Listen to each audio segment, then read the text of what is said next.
Well, in the last video, we finally heard this thing run for the first time. I've owned this car for over 2 months and I've never heard it run. So that was a pretty exciting moment. Now I gotta put this car back together. We still have quite a bit of work ahead of us, but that's what today's video is all about. Just getting this thing ready to be roadworthy and drivable.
Okay, so I found one leak so far. It's this upper radiator return line. Now, when I took this car apart, the original one just disintegrated and it broke, obviously. So I didn't want to go buy the whole thing from Audi. So what I did was I went on Amazon and I just bought a couple of these random, like just hose lines that already had a couple of these fittings on them. Now, I bought one that had this 90-degree angle because that's what I needed. It went right in here. However, what I did not realize is that these things have a flat spot on them. Right here is flat.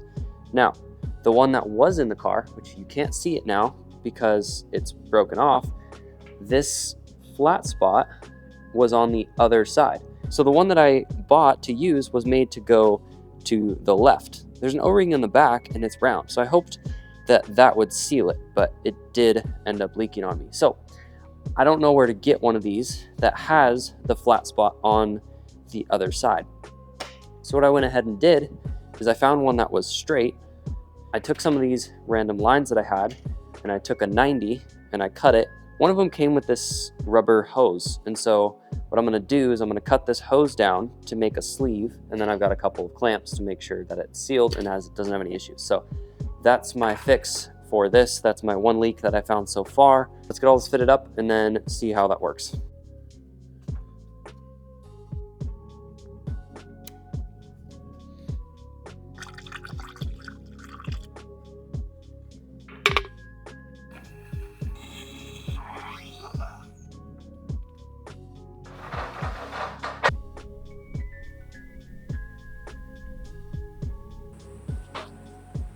Each one of these modules, clearing the codes that are there. A lot of codes are there from when the battery was dead.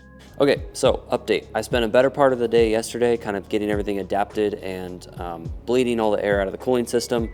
I didn't have a ton of time because I do work a full-time job, so during the week I can only work on this early in the mornings or late at night. So I do also have a wife, so I need to be home from time to time. This morning I was able to kind of come up with a way to push a bunch of air out of the system from the computer. I could run the pumps individually without the car running.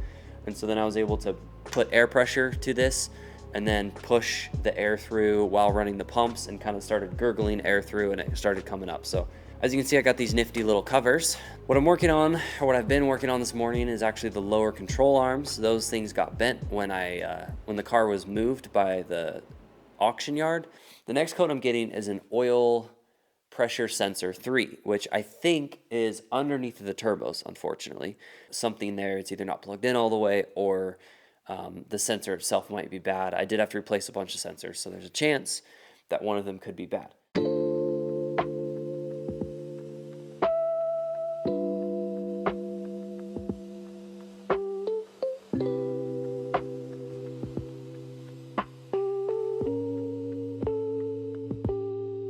Okay, so this is where I'm at so far. I took the front bumper off, and then I got this thing pretty much like pulled down. I took these top bolts out, loosened the bottom bolts, and then that allows me some space to work in here. So I pulled off all of this intake, and as you can see, this is my plug that I'm looking for. Now, it plugs in right up in there. You can't really see it very well. Now what you can see is I've connected my multimeter to that wire. And then that wire runs down through here. It runs right down here. As you can see, I've got it unplugged. Because I swapped these wiring harnesses, I knew kind of where everything was and where everything went. This is my plug. I pulled it up from here. If I touch it, you can hear the beep. It obviously has continuity. So I'm just gonna look at this plug a little closer and see if that one needs to be swapped. And then we'll move on to looking at the switch. I'm just kind of working my way in further as I go. I don't want to like go all the way in and then realize, you know, it was something here or somewhere else. All right, so where I'm at right now, I took this sensor out and I looked at it. It actually was recently replaced. If you look back under here, there is a solenoid right here. And that, if you look at all these passages, you can see how it leads to this sensor. So one of my guesses is that maybe this solenoid wasn't working. So I pulled the wiring out. Ended up replacing this plug. I soldered on some new wires, I repinned it because some of these pins are messed up, and this back here is broken. This area in here gets really hot because as you can see, these are my exhaust manifolds. This is where all the heat just hangs out. If I jump over to my other engine that's completely disassembled, this is what all of that stuff looks like. In order to get to that little, there's like a valve in there. In order to get to that valve, I have to take this entire plate off. Now, as you can see, there's a bunch of coolant and oil lines that I really don't want to mess with. 12 seconds later. Okay, so it's gotten a little out of hand. Not really, but so I went ahead and pulled this whole entire intake system just all the way out. I was able to somehow get it out without taking everything out of the way. I just kind of was able to. I got this top plate pulled off of there. As you can see, here's my oil screen. It's nice and clean. If you go back in here, this is the valley in here. This comes out, and then in there's a little plunger, and I'm gonna see if that's stuck.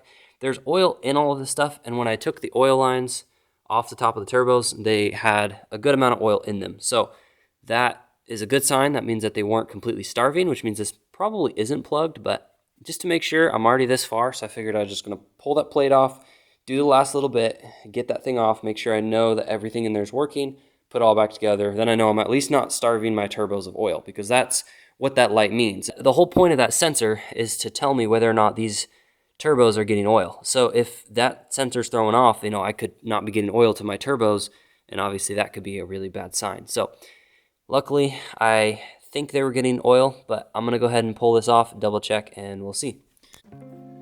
It's probably gonna spill a little oil in the process. Okay, and there's that thing. That right there is functioning just fine, because otherwise this thing stays closed and no oil actually gets to your turbos. So good to know. Okay, so I went ahead and cleaned all of this stuff in the ultrasonic cleaner. I tested the solenoid and it checks out, it works. Whenever I put power to it, it does actuate and do what it needs to do. So now that all that's clean, start putting this thing back to one piece, and then we can finish up, top it off with coolant, and then we should be done with this part.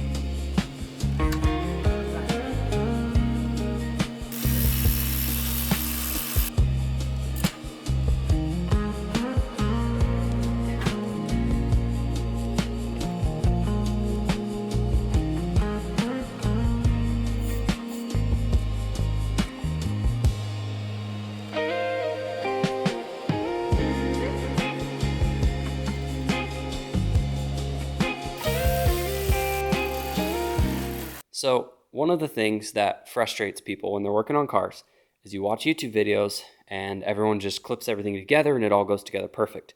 Now, I do the same thing. However, I want to be better about that. I want to show you guys what the processes really look like and don't just cut out all of the struggle. So I'm going to show you guys things did not go according to plan here, and I'm going to show you guys what that looked like.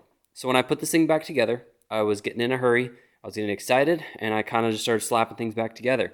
Now, I forgot to put the throttle body fully seated in place. It was slightly angled up. I got all this stuff bolted in, and then I was struggling to get the throttle body pushed down. In that process, I pulled the seal out, and so the seal was like this. Well, I couldn't get the seal put back in place while the throttle body was in there. So then I was trying to pull the throttle body out, and it wasn't coming out. I eventually ended up breaking off the wiring. As you can see, these connectors were getting hung up right under here, and it ended up snapping them. If I go over here, as you can see, this is one of the connectors. It just ripped the cables right out of it. And then the other one is somewhere around here. It fell on the ground. And then my throttle body is fine, but these connectors are okay. But I just want to show you guys, not everything goes according to plan. Now, I've got a full spare wiring harness in that bin right there. So I took the spare connectors that I had, and I cut the wires, and now I'm going to go ahead and solder the new wires on there. And then we're going to start over and put this thing back together, but not miss this step. I got in a hurry, I tried to rush it, and I missed a step, I broke something, and now here I am undoing things. This is the reality of working on cars. Things don't go according to plan. But that's that. Let's get these things repaired, and then we'll put this throttle body back in, and I'm going to show you guys the whole process and not cut any of the mess ups or bad stuff out. Might lower retention, might make the video longer, might not be as entertaining, but I want to show the truth behind working on these cars.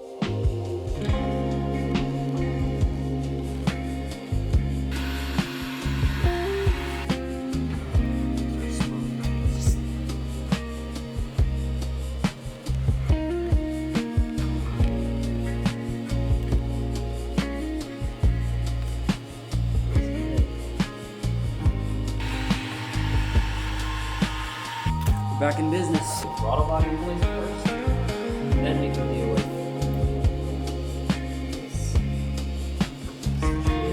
properly.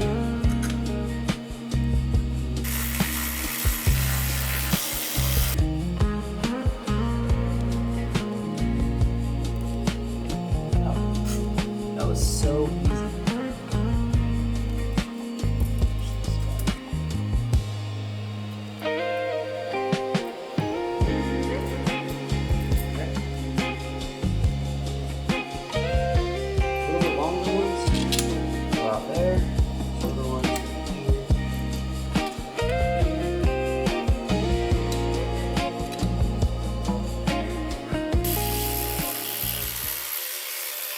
I feel like I've gotten pretty decent at taking this front bumper off, putting it back on. So I'm going to add a little bit of pressure to myself. I don't know why, but I'm going to. I'm going to see how long it takes to put this front bumper and reattach this whole front assembly and get everything reconnected, headlights in, bumper in, everything buttoned up and done. So we're going to start this timer and we're going to get going. Let's get started.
minutes. Is that 16 seconds?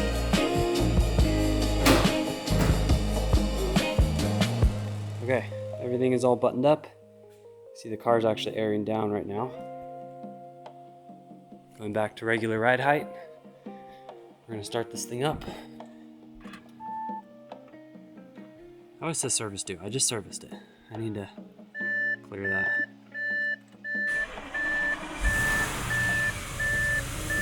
Sounds good. Things like this are not gonna go away because I gotta recalibrate the front bumper. We're gonna pull it out so we don't gas ourselves out in this place. Pretty cool feature about this thing. I've got that top-down view. See where my car's at in my garage. We'll keep an eye on it, get everything up to temperature, and then we'll go for a short little drive up the road. Well, that's gonna conclude it for today's adventure. But the plan is to sell this car because I have really big plans next. I have this like overhead goal that I'm trying to reach, and this is just one step to getting to that goal. So I've been intrigued with this particular motor, so I wanted to learn the 4.0T without, obviously one, buying the high-end version, the high output version, like what's in the RS7s and RS6s. Saved me a little bit of money, but I still learned the ins and outs of this platform.